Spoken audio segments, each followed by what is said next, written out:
Bienvenue sur le podcast d'Equizen Conseil, l'âme des chevaux, le podcast pour connaître le cheval et mieux le comprendre.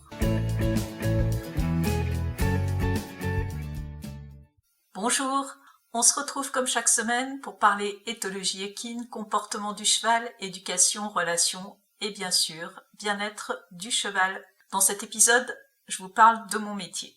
Le rôle du comportementaliste, souvent, il est mal connu, mal compris. Beaucoup de gens assimilent le comportementaliste à un éducateur, voire même parfois à un enseignant d'équitation. Alors ces trois rôles peuvent bien sûr être cumulés. Une même personne peut avoir à la fois des compétences dans chacun de ces domaines. Pour autant, ce sont des métiers très différents. Un enseignant d'équitation, il vous apprend à utiliser un cheval déjà éduqué. Un éducateur, il va enseigner au cheval, donc débourrage ou approfondissement des apprentissages. Le comportementaliste, il n'intervient pas non plus dans le domaine du soin. Il ne pose pas de diagnostic, il ne prend pas en charge les problèmes physiologiques de l'animal.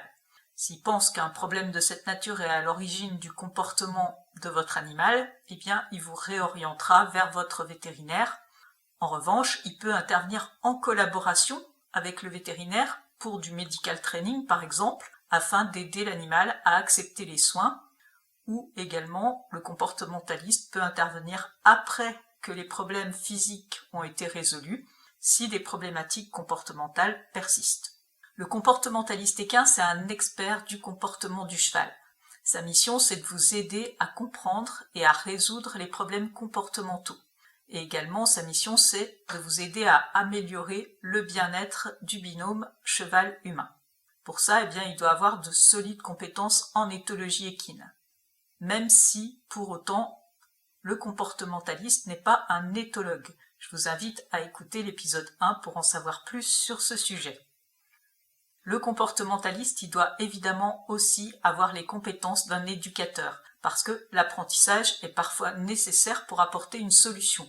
Mais ce n'est pas dans l'objectif d'améliorer les performances du cheval, il s'agit plutôt de ce qu'on pourrait appeler une rééducation, c'est-à-dire que le comportementaliste va intervenir pour apprendre au cheval un autre comportement que celui qu'il exprimait au départ et qui pose un problème. Ce travail, il se fait exclusivement à pied. Si un travail en selle est nécessaire, le comportementaliste peut collaborer avec un éducateur. Dans un cas comme dans l'autre, il ne s'agit pas de faire le travail à la place du propriétaire du cheval, mais en collaboration avec lui, en lui transmettant les compétences dont il a besoin pour faire évoluer ses interactions avec son cheval. Sinon, l'intervention ne servira à rien, car les problèmes reviendront rapidement.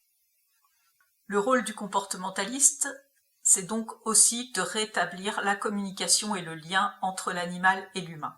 Le comportementaliste doit donc être un pédagogue et un psychologue pour aider l'humain à comprendre son cheval et à prendre conscience de ce qu'il va falloir changer et pourquoi cette évolution est nécessaire, tant dans l'intérêt du cheval que dans le sien. Le comportementaliste, c'est un médiateur de la relation entre l'humain et son animal et il accompagne le binôme dans sa transformation. Le comportementaliste peut intervenir auprès des particuliers, mais aussi des professionnels comme des gérants de pension, des gérants de refuges animaliers, des éleveurs, etc. Alors, comment se déroule une intervention ? La première étape incontournable, c'est de réaliser ce qu'on appelle un bilan comportemental. Ça consiste à établir de façon rigoureuse une description la plus précise possible de l'état comportemental du cheval au moment de la prise en charge. On va tenir compte des expériences passées de l'animal, de son environnement de vie, de son tempérament, etc. Ce bilan comportemental, il permet de réaliser un état des lieux détaillé de la situation de l'animal.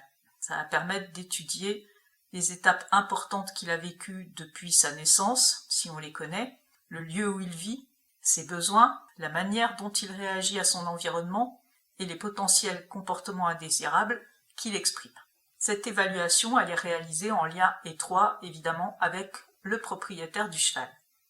Alors cette étape, c'est un préalable indispensable qui va permettre de lister l'ensemble des causes potentielles du comportement indésirable, les facteurs qui déclenchent ce comportement, ainsi que les éventuels facteurs aggravants. Le comportementaliste va procéder à des observations, il va faire appel à ses connaissances afin d'éliminer les causes une par une jusqu'à identifier précisément l'origine du comportement.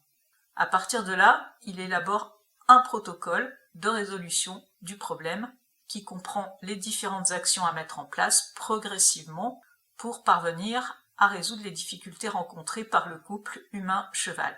Son rôle, c'est de guider l'humain sur la voie d'une meilleure compréhension des besoins et du comportement de son compagnon afin d'améliorer le bien-être du cheval, mais aussi le bien-être de l'humain et de rétablir une relation harmonieuse entre les deux partenaires.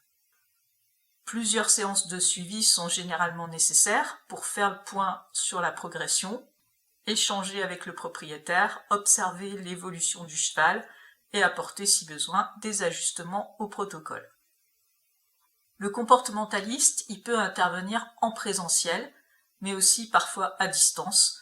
Dans ce dernier cas, ça nécessite la réalisation de vidéos par le propriétaire afin de pouvoir observer tant l'environnement de vie du cheval que le contexte dans lequel s'exprime le comportement indésirable et aussi pouvoir visualiser les interactions entre l'humain et le cheval. Le bilan comportemental, il sera réalisé à travers ces vidéos, mais aussi à travers les échanges avec le propriétaire du cheval. Selon la situation, le comportementaliste proposera un protocole et formera le propriétaire du cheval à sa mise en application. Un suivi régulier sera proposé pour évaluer l'évolution de la situation et réajuster si besoin. Par ailleurs, lorsque l'intervention a lieu à distance, le comportementaliste, si besoin, réorientera le binôme vers un professionnel près de chez lui si la situation l'exige. Sur quelle problématique un comportementaliste équin peut-il intervenir? On pense évidemment à un cheval qui exprime des défenses, de la fuite, de l'agressivité, qui a peur de tout, mais ça peut être aussi pour un cheval apathique ou un cheval qui exprime une stéréotypie, un tic d'écurie.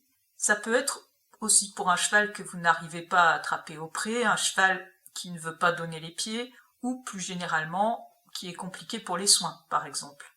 Ça peut également concerner des difficultés pour s'intégrer dans un groupe.